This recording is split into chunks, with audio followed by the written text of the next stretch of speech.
gusto mong mag-umpisa ng negosyo pero wala kang puhunan? Kapatid, kung gusto may paraan, kung ayaw maraming dahilan.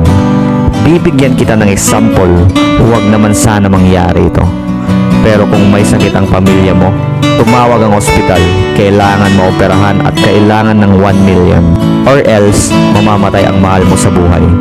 Ang tanong, gagawan mo ba ng paraan para magkaroon ka ng 1 milyon? Siyempre oo, kasi merong emergency at value yung paglalagyan mo ng pera. Kung gagawan mo rin naman pala ng paraan, bakit hindi mo pa inagahan ang magpayaman? Bakit ang dami mo pang rason para hindi mag-umpisa?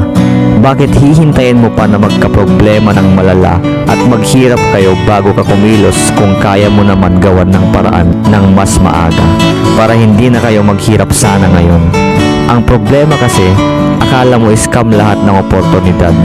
Akala mo hindi gagana ang gagawin mo. Meron ka laging duda, kaya hindi mo nakikita ang value ng negosyo na yan o ano man ang gusto mong umpisahan. Hindi ka asenso kung hindi ka magte-take risk. Hindi mo malalaman na masarap yung pagkain kung di mo titikman. Hindi mo malalaman na maganda yung damit kung hindi mo isusuot. Hindi ka yayaman kung hindi mo susubukan. Ang mga taong pinakamayayaman ay sila yung pinakanahirapan ng husto. Mahirap magpayaman, pero mahirap din maging mahirap. Choose your heart.